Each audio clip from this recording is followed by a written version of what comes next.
Efésios capítulo 3, 14 diz assim: por esta causa,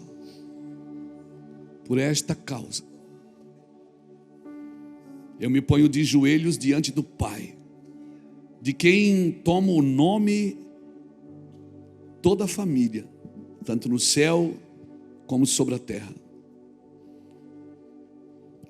para que, segundo a riqueza da sua glória, vos conceda que sejais fortalecido com poder, mediante o seu espírito do homem interior, e assim habite Cristo no vosso coração, pela fé, estando vós arraigados e alicerçados em amor, a fim de poderes compreender com todos os santos qual é a largura e o comprimento e a altura e a profundidade, e conhecer o amor de Cristo que excede a todo entendimento, para que sejais tomados de toda a plenitude de Deus. Ora, aquele que é poderoso para fazer infinitamente mais do que tudo quanto pedimos ou pensamos, conforme o seu poder que opera em nós.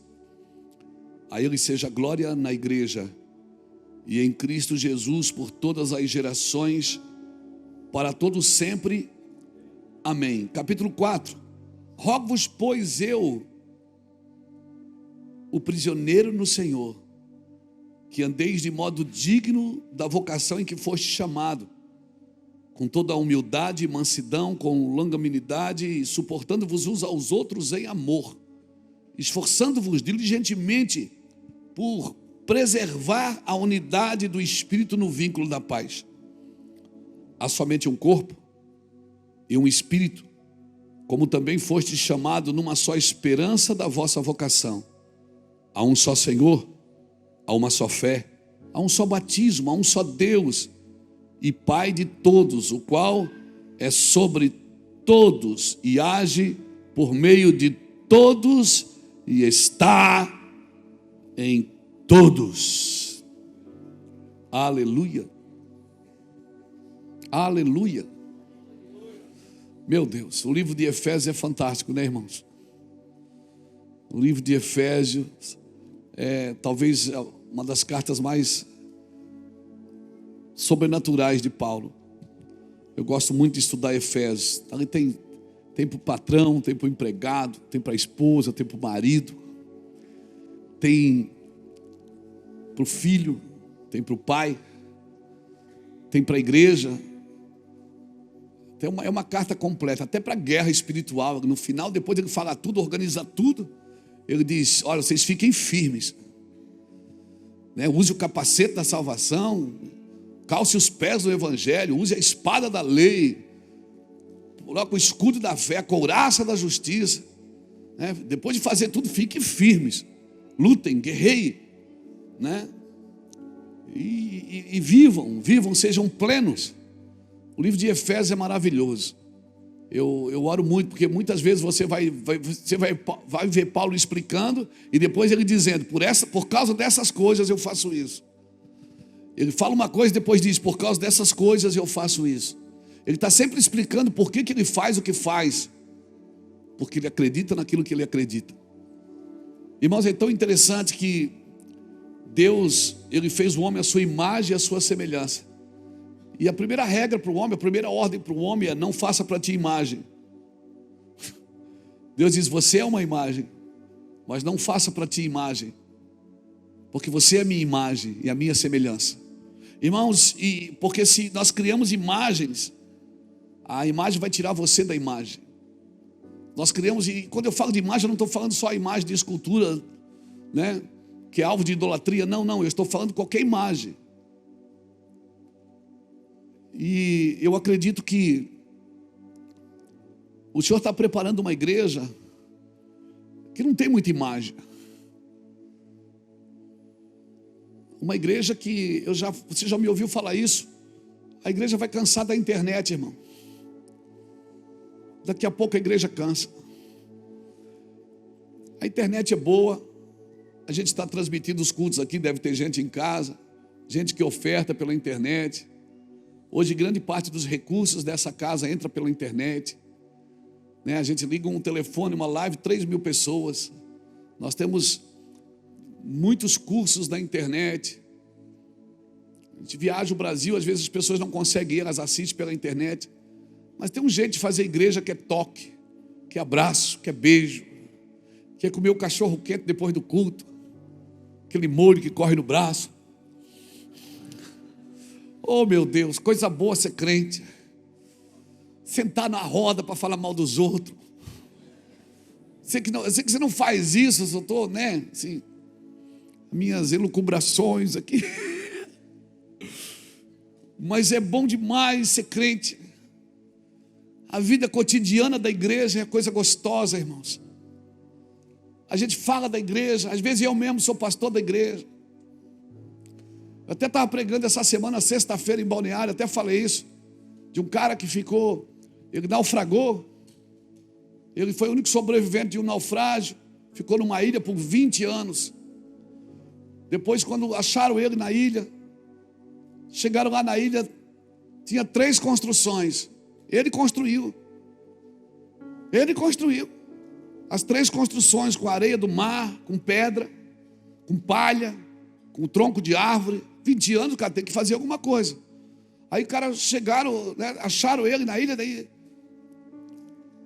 o pessoal chegou na ilha para resgatá-lo, acharam, eu estou aqui há 20 anos. É mesmo, cara?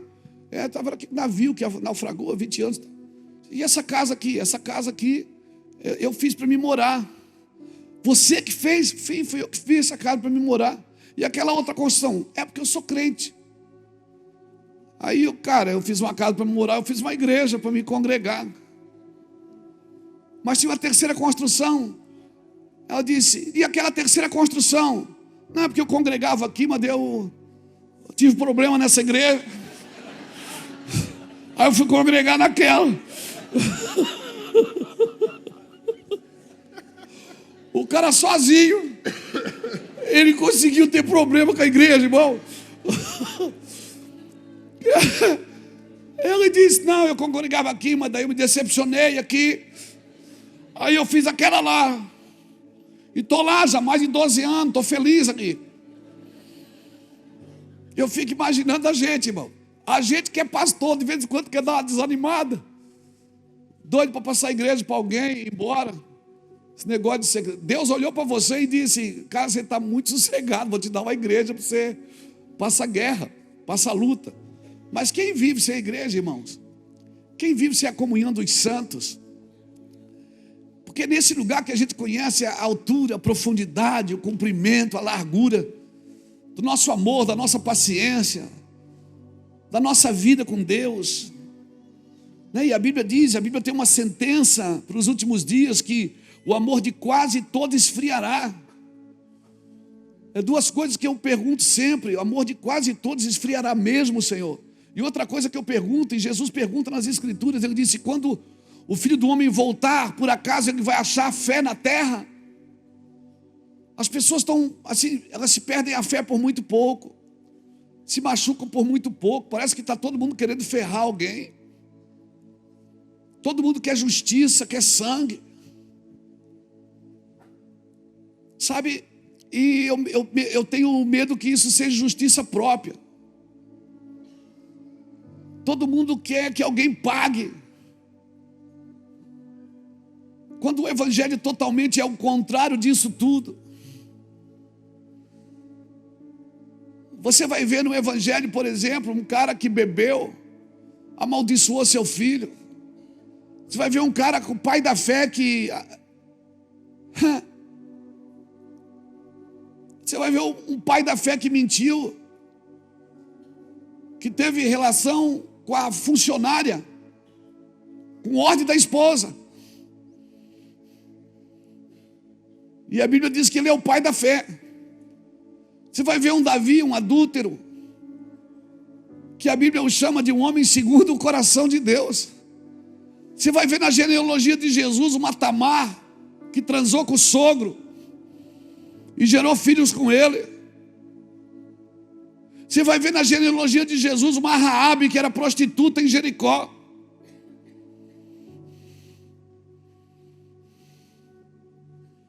Você vai ver na Bíblia assassino virando profeta.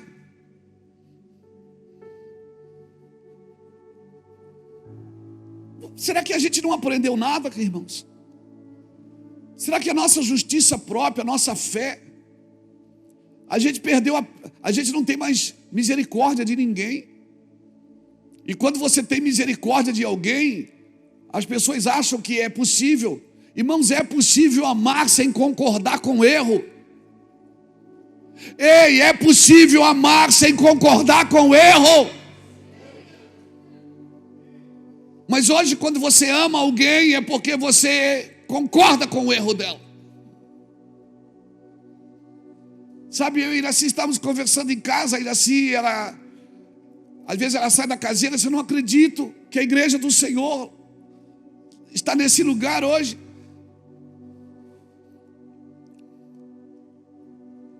A igreja do Senhor, que era a igreja misericordiosa, a igreja que matou um inocente, que entregou a sua vida para que eu pudesse estar aqui. Quanto mal eu fiz para pessoas, quanto mal eu fiz para a gente.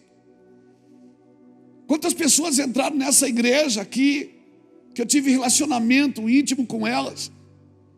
Minha esposa sentada aqui na primeira fila. Quantas pessoas que entraram aqui, que eu sabia quem matou o filho dela, quem chutou, quem assaltou.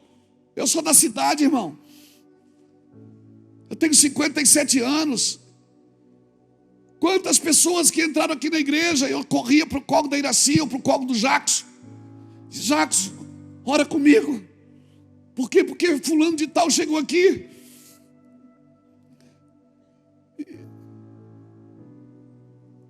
Quantas pessoas, irmãos?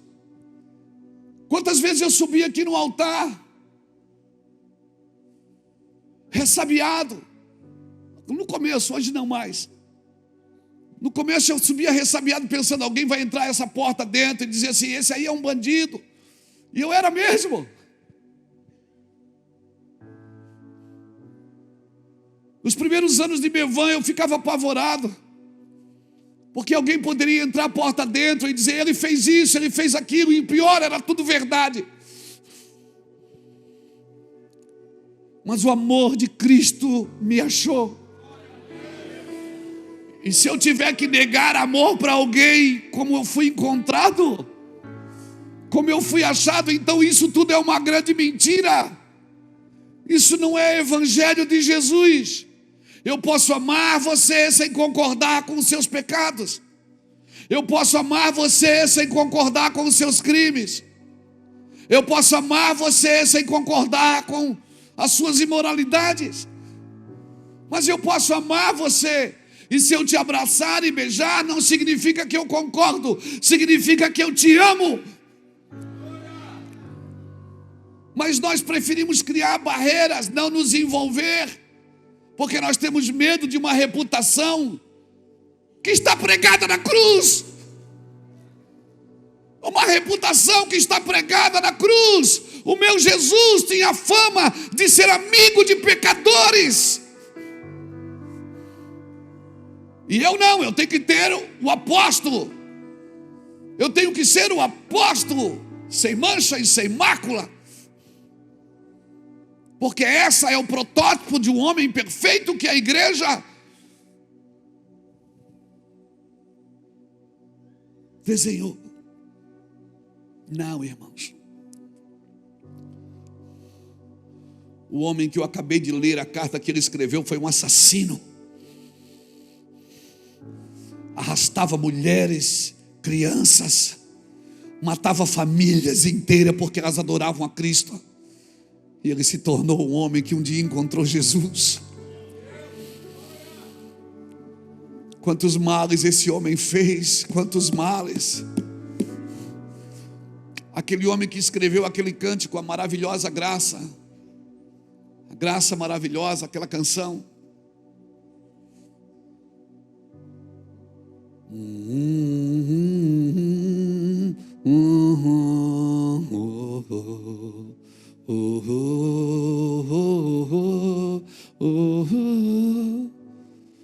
Esse homem era um mercador de escravos.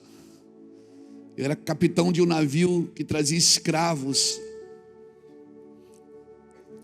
E um dia ele se converteu. E ele fez essa canção. E essa canção ela é só tocada nas teclas pretas do teclado.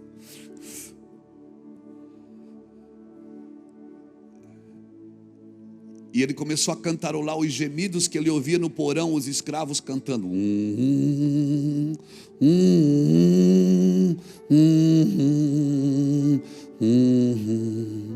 E esse homem um dia estava dando um testemunho em Nova York. E alguém ficou de pé e disse: meu pai foi um dos homens que você trouxe. Deixa eu te falar, irmãos, a maravilhosa graça.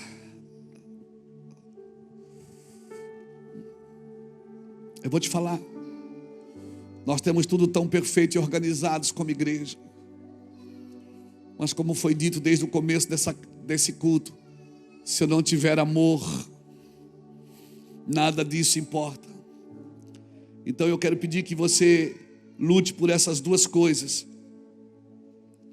Duas coisas que nós temos que lutar para que não aconteça na nossa vida. Às vezes nós estamos gerando proteção em lugares que nós temos que gerar condição. E estamos gerando condição onde nós temos que gerar proteção. Irmão, o evangelho é para dar condição das pessoas se desenvolverem. O evangelho é para dar condição para as pessoas voltarem para Cristo, aceitarem a Cristo. E se você tem uma reputação para defender, você não pode ser um cristão. E se você tem uma reputação para defender, como você vai amar as pessoas? Como se alguém vai ver você com fulano? Viu Jesus com Zaqueu, dizia: como que ele é crente se ele anda com Zaqueu? Viu Jesus com um publicano, dizia: como que ele pode ser crente se ele anda com publicanos?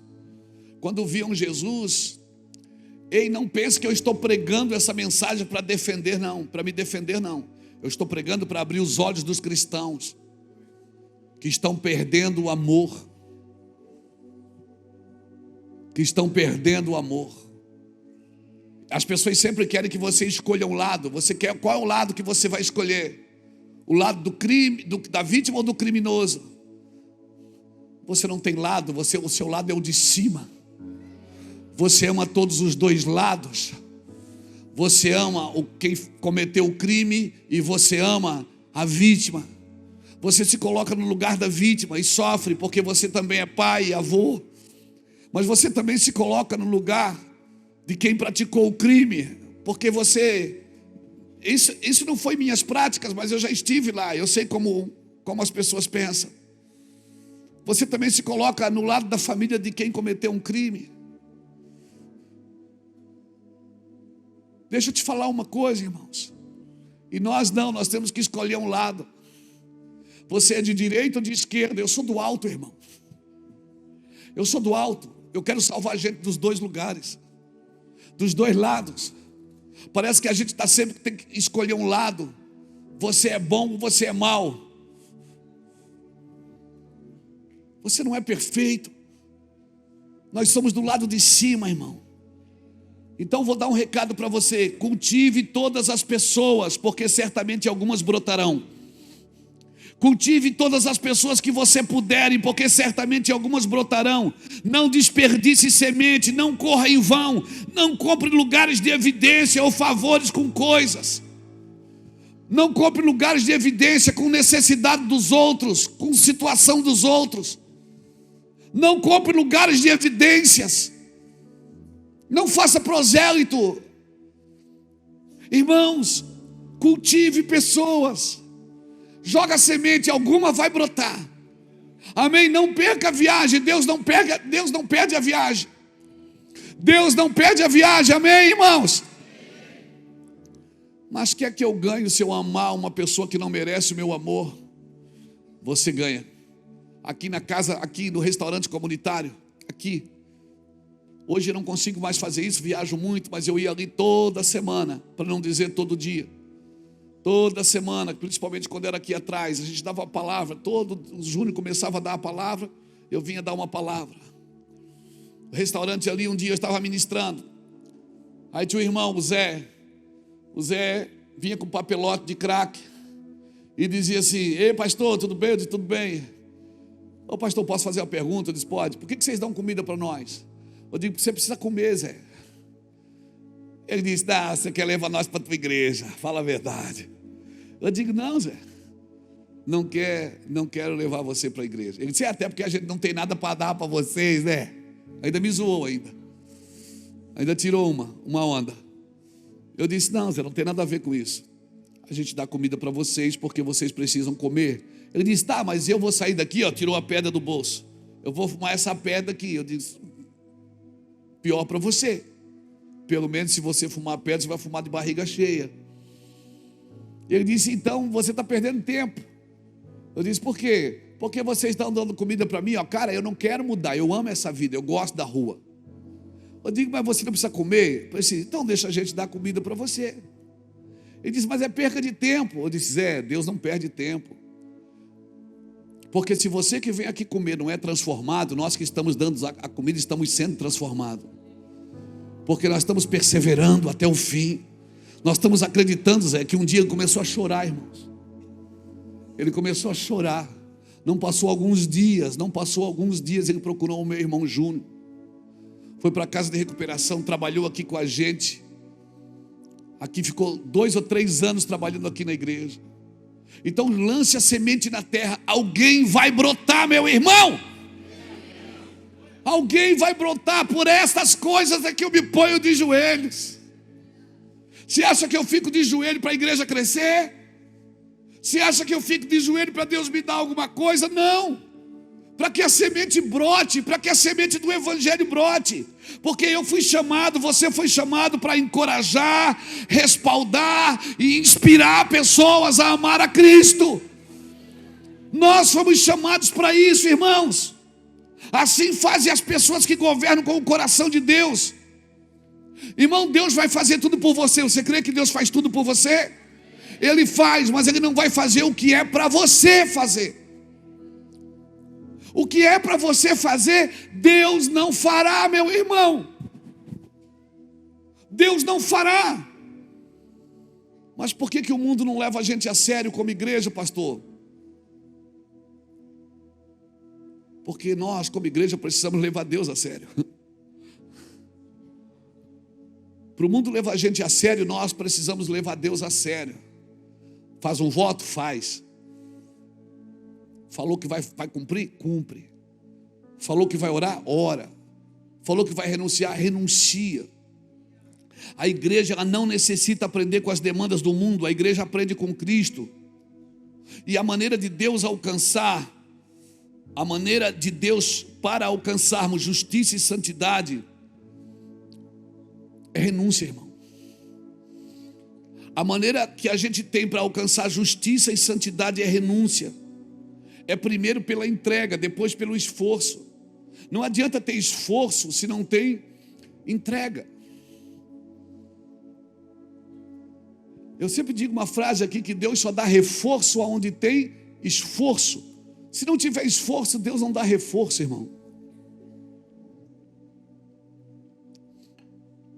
Sabe que tem pessoas que Deus coloca do seu lado para treinar você? Para treinar você em amor, para treinar você em perseverança, para treinar você em longanimidade. Amém? Para a gente aprender a andar em lugares espirituais. O culto estava rolando aqui, os irmãos profetizando, porque eles não cantaram hoje eles profetizaram. Estavam profetizando o que estava acontecendo. Estava conversando com o Fábio ali, e vai gerando um ambiente espiritual, irmãos. E nós temos que cuidar, porque num ambiente espiritual, eu e você não podemos liberar e nem cantar e nem liberar palavras que nós não estamos comprometidos com ela. Porque num ambiente espiritual a gente vai liberando palavra. À medida que o Espírito vai enchendo a gente vai ficando facinho, a gente começa a liberar palavras. Só que nós não podemos cantar e liberar palavras que nós não estamos comprometidos com ela. Porque eu e você já conhecemos o amor que nos salvou, amém? Sabe por que você está aqui? Porque você foi salvo. E você foi salvo por um amor que você já conhece ele. Só que tem um amor mais profundo que eu e você precisamos conhecer para Deus salvar os outros através da gente, irmãos. O amor que te salvou, esse você já conhece. Mas tem um amor que precisa passar por você, criar raízes em você para que você salve os outros. E esse amor é muito profundo. São dimensões. Ele é dimensional, irmãos. Por isso, esse amor. Então as pessoas querem saber o que você acha. O que você acha disso? O que você acha daquilo, irmãos? Eu não devo emitir opiniões naquilo que Jesus disse como verdade. O que Jesus disse como verdade, a minha opinião não serve para mais nada. Não importa o que você faz, porque se o que você faz está fora de Cristo, isso está morto. E morto não se enfeita. Quem enfeita o morto é a funerária. Morto ele ressuscita ou não. Amém? Amém? Você está me entendendo? Não se ofenda comigo, porque às vezes a ofensa ela faz a gente ouvir coisas que a gente não disse, que não foi dita. Mas a ofensa faz as pessoas ouvir coisas que não foram ditas, que não foram feitas. E por que nós nos ofendemos fácil? Porque não estamos sólidos em Cristo, irmãos. Uma pessoa que vive em verdade, irmão, ela não, para ofender ela, você vai passar luta para ofender ela. Por quê? Porque ela sabe que porções do que ela está passando são necessários passar. Por quê? Porque esse é o gatilho de Deus para te manter em humilhação. Deus tem um gatilho que vai te manter em humilhação, vai te manter, sabe, em humildade. E isso tem a ver com perseguição, meu amigo. É necessário que essas coisas aconteçam. E agora, toda vez que você for se justificar, é porque você não está aceitando o tratamento. Deixa Deus te humilhar, irmão. Ninguém disse amém, mas amém. Eu sei que é difícil o que eu estou te falando, porque esse é um evangelho, é um contraponto do evangelho. Eu sei que é difícil, porque está todo mundo dizendo, todo mundo é muita gente, uma grande maioria está dizendo, Deus vai te dar vitória, Deus vai te abençoar, e Deus está dizendo, eu quero te humilhar. E aí a gente diz, não, está amarrado, o sangue de Jesus tem poder, chega de humilhação na minha vida. E por que eu estou sempre sendo humilhado? Porque você nunca aprendeu.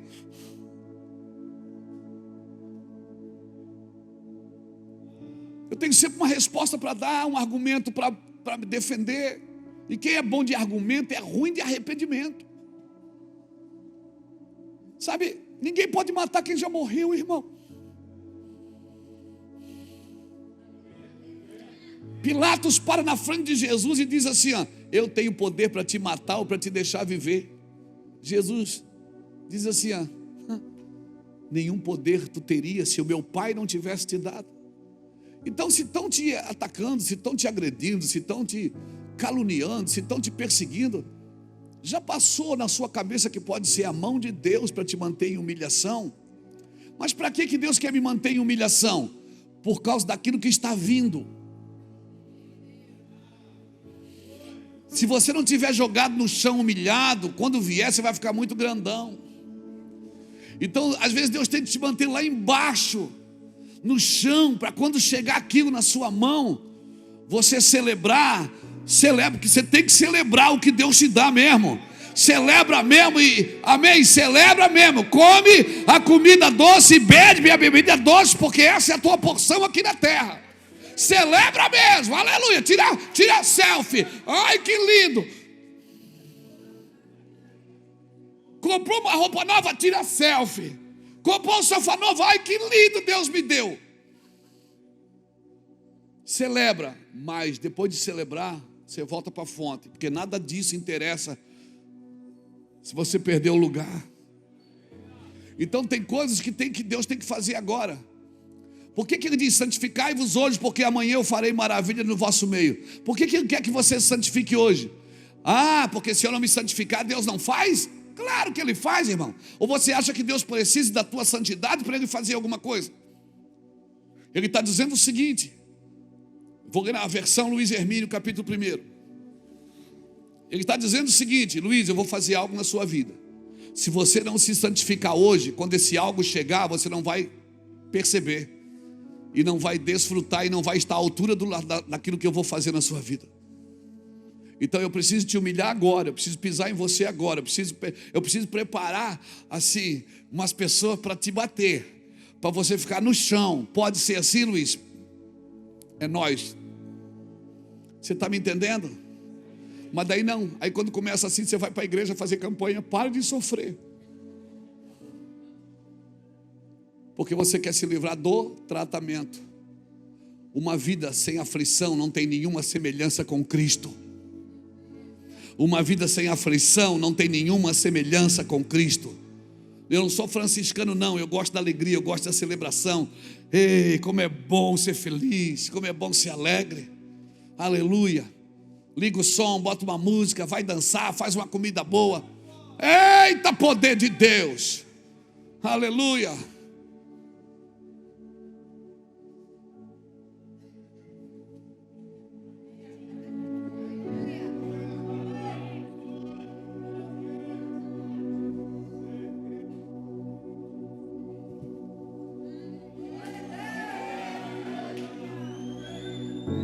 Celebra a tua vida, mano. Celebra. E morra de inveja quem quiser morrer de inveja.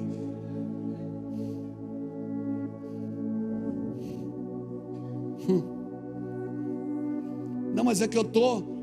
Não, ei, o ambiente não blinda você não. O que te blinda é a obediência.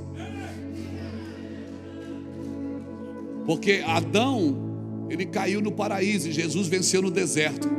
Não é o ambiente que te forma, é você que forma o ambiente. Não é, mas eu estou na igreja, aqui estou na igreja, eu estou salvo. Lá fora, não vai nessa não. O primeiro crime da Bíblia aconteceu num ambiente de culto. Foi por causa de um culto. O primeiro homem que caiu na Bíblia, caiu no paraíso. Foi no paraíso, ele estava todo protegido e blindado. Mas ele caiu, por quê? Porque o ambiente não te blinda, o que te blinda é a obediência. Por isso Deus prefere te ter no deserto do que te perder no paraíso. É por isso que hoje Ele não leva mais você para o paraíso, Ele leva para o deserto. O crente diz, eu estou no deserto. Você vê poucos crentes dizendo, eu estou no paraíso. Ele diz, não, vou deixar o paraíso para o final. Quando eu comecei com o paraíso, terminou no deserto. Agora eu vou começar no deserto para terminar no paraíso. Pegou? É. Fica comigo aqui, irmão, não me abandona. Então me dê uma razão para Deus te dar mais unção. Me dê uma razão para Deus te dar mais dinheiro. Me dê uma razão para Deus te dar mais fogo. Me dê só uma razão, por quê? Por quê, pastor? Porque Ele quer fazer isso. Mas me dê uma razão. O que você vai fazer quando a prosperidade chegar? Quando o recurso chegar? Quando o fogo chegar? Ah, meu Deus, o que você vai fazer? Quando a unção chegar e você botar a mão e as pessoas serem curadas? Você vai fazer o quê? Vai vender óleo ungido na igreja?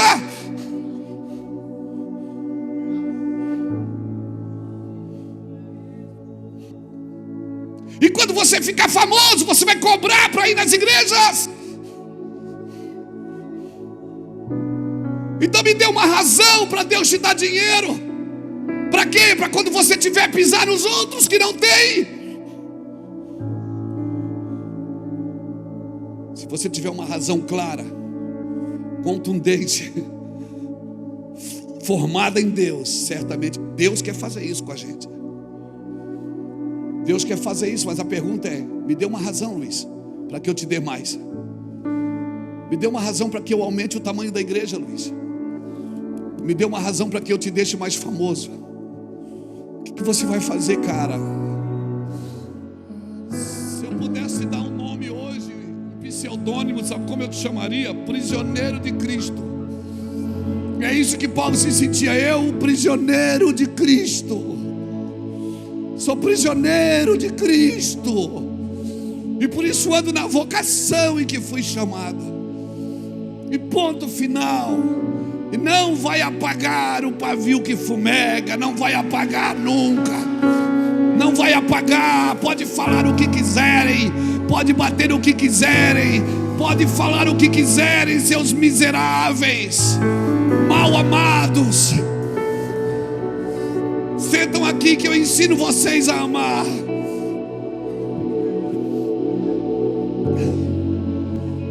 Não vou deixar apagar o pavio que fumega. Não vai apagar nunca. Nunca.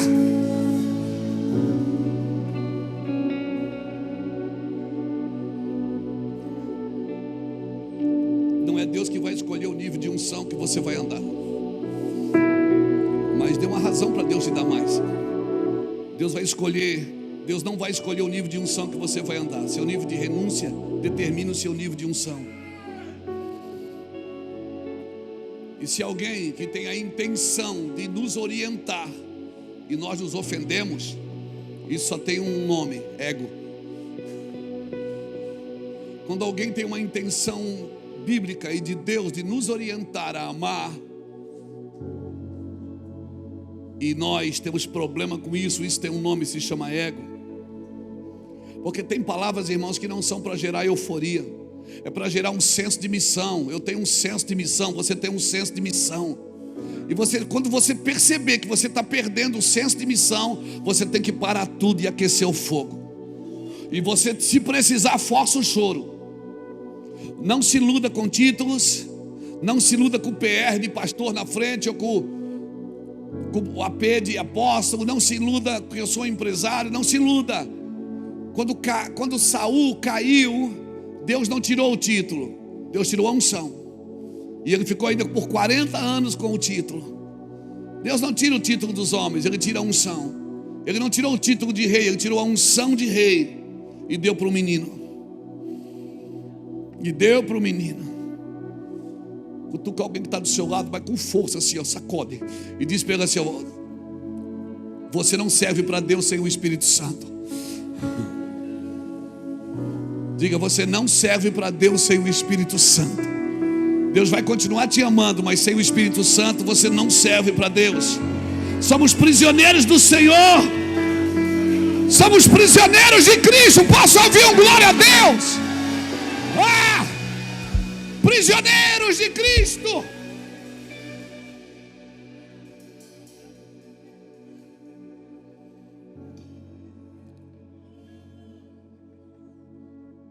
E como diz o profeta da Filadélfia, Roque Balboa, não é o quanto você bate, é o quanto você suporta apanhar e levantar e começar de novo. Ei, já dizia o Roque Balboa. Aí você escolhe se é o 2, o 3, o 4, o 5, o 6. Não espero o 7, porque eu acho que não vai ter. Roque Balboa não está mais jogando boxe, ele está jogando dominó agora. Não é o quanto você bate, é o quanto você suporta apanhar. E na segunda-feira você ir lá, escovar seus dentes, lavar seu rosto e começar de novo. Dizer: eu estou aqui, Jesus. Vou fazer tudo de novo, Jesus. E dessa vez eu vou amar mais, eu vou fazer melhor. Eu vou amar mais, eu vou fazer melhor. Quem está disposto? Esse é o evangelho que eu conheço, é o evangelho da segunda-feira. É o evangelho que não me oprime em casa. É o evangelho que diz: eu vou fazer de novo, Jesus. Senhor, tenha paciência comigo, eu vou fazer de novo. Senhor, eu vou amar mais agora. Eu ainda vou amar mais. Eu vou amar mais. Eu vou me aperfeiçoar mais em amor. Amém, irmão? Prisioneiros do Senhor. Meu irmão, essa frase aponta o quão comprometido eu estou com os desígnios de Deus. O quão eu estou comprometido com os desígnios de Deus para... Meu Deus.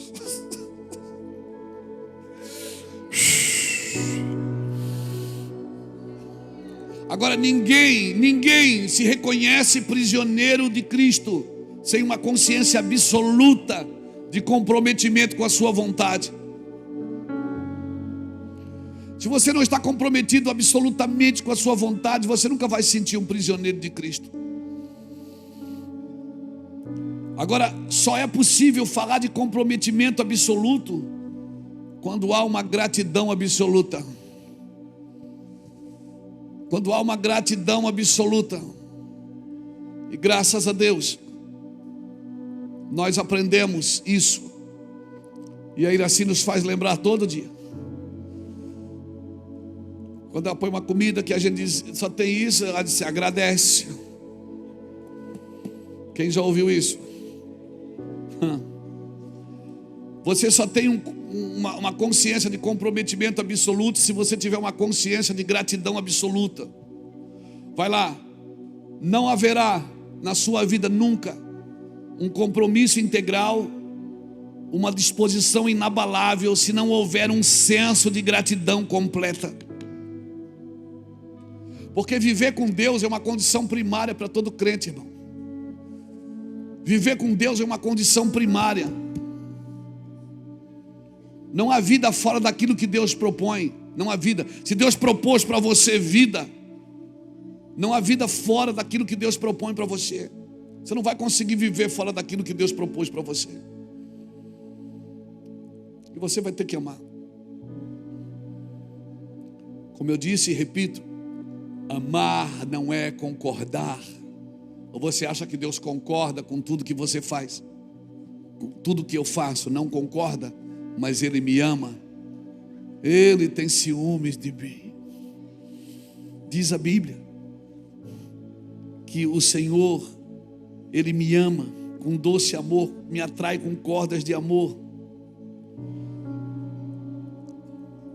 E eu vou dizer alguma coisa, não se assuste.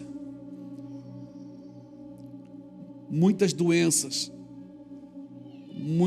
muita patologia, talvez muitas delas, talvez quase todas delas, toda doença da alma, ela só existe porque falta senso de gratidão. Eu sabia que ia doer, mas muitas doenças da alma só existem porque falta senso de gratidão. Pessoas adoecidas por causa da ingratidão. Agora, para ter gratidão absoluta, tem que haver profundo senso de miséria acerca de si mesmo. Enquanto eu não tiver, não é miserabilidade, não é flagelo, mas enquanto eu não tiver um senso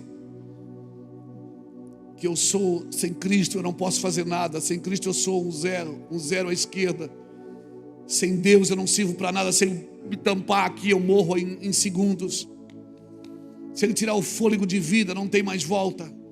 Se eu não tiver um senso da minha miséria, eu nunca vou ter um senso de gratidão absoluta. Não há como ser absolutamente grato sem ser absolutamente dependente de Deus.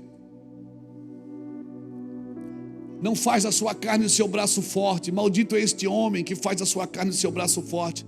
Mas bendito é o homem que confia no Senhor e anda nos seus caminhos. Então nunca diga no seu coração que foi o meu poder e a minha sabedoria que me deu essas riquezas. Mas antes saberás que foi o Senhor teu Deus que te deu poder para adquirir riquezas. Deuteronômio capítulo 8. Nunca haverá, onde há uma mínima pessoa. Olha isso, irmão, guarda isso que eu escrevi aqui. Onde há uma mínima perspectiva de virtude própria, já há um fermento suficiente para comprometer a gratidão. Onde há um mínimo, oh meu Deus, onde há um mínimo de perspectiva de virtude própria, já há fermento suficiente para comprometer a gratidão.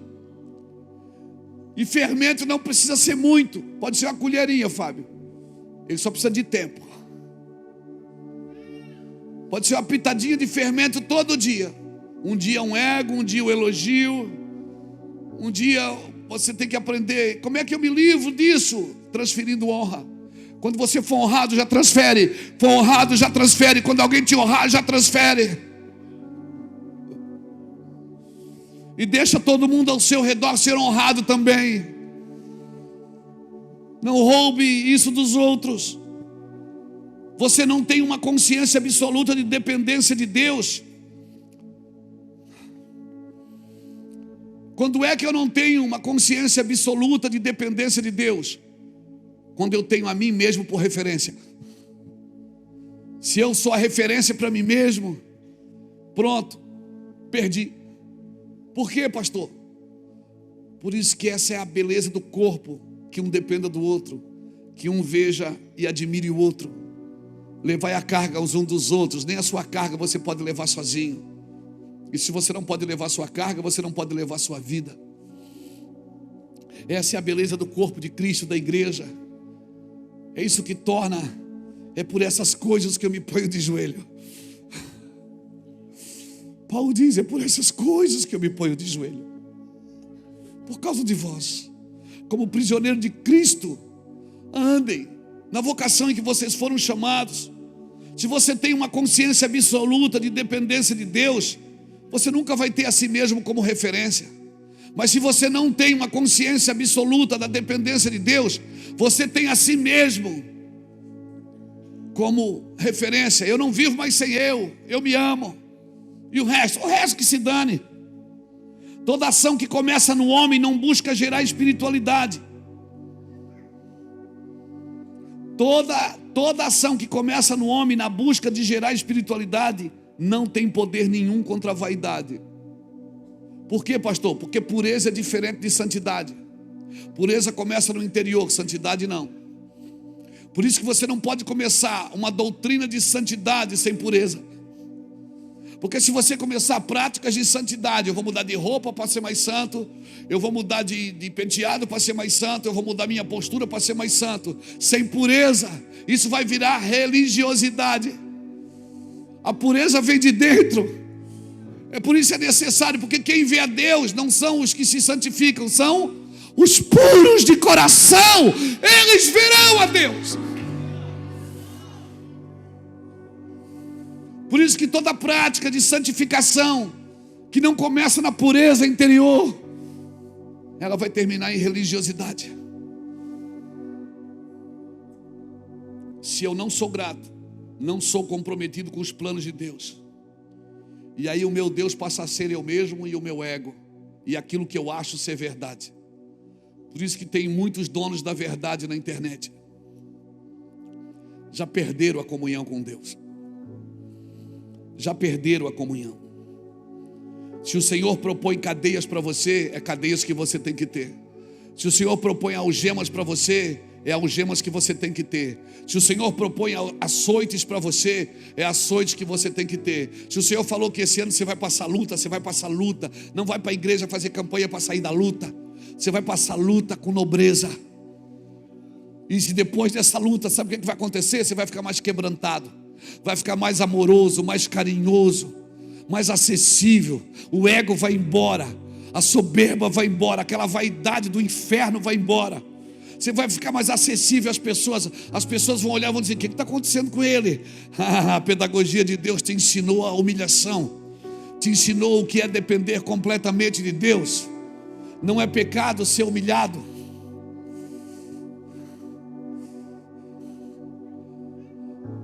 Não é pecado ser humilhado. Só somos prisioneiros do Senhor se somos absolutamente comprometidos. Só somos comprometidos se somos absolutamente gratos. Só somos gratos se somos totalmente dependentes do Senhor, reconhecendo a sua miserabilidade. Enquanto eu não reconhecer a minha miserabilidade, eu não posso entrar. Depois bota aqui para mim, para a gente terminando. Efésios capítulo 5, versículo 15 ao 18. Só do 15 ao 18 tá bom. E eu vou terminando aqui. Diz assim, Efésios 5, de 15 a 18. Portanto, vede prudentemente como andais, não como nécios, e sim como sábios, remindo o tempo, porque os dias são maus. Por esta razão, não vos torneis insensatos, mas procurai compreender qual a vontade do Senhor. E não vos embriagueis com vinho, onde há dissolução, mas enchei-vos do Espírito. Esse vinho que Paulo está falando não é o vinho que você compra no mercado, a garrafa de vinho, Malbec e outros vinhos bons que tem aí. Não é esses. Não é o vinho em garrafa. O vinho que Paulo está falando é o vinho da Babilônia, que está lá em Jeremias capítulo 50, que a Bíblia diz que Babilônia, ela embriagou as nações com o seu vinho. E o que é o vinho da Babilônia? É confusão. Então não entre em confusão dos outros, irmãos. Isso é confusão. A Babilônia embriagou as nações com o seu vinho. Paulo diz: vocês estão perdendo tempo com isso. Não entre em confusão. Enchei-vos do meu Espírito Santo. Não se embriaguem com confusão. Enchei-vos do Espírito Santo. Amém, irmãos? Amém. Por isso, um homem sem propósito, ele se distrai fácil com confusão, com prazer. Amém, amém, amém. Eu acho que a gente conseguiu fazer alguma coisa aqui hoje. Conseguimos? Vamos parar aqui então, chega.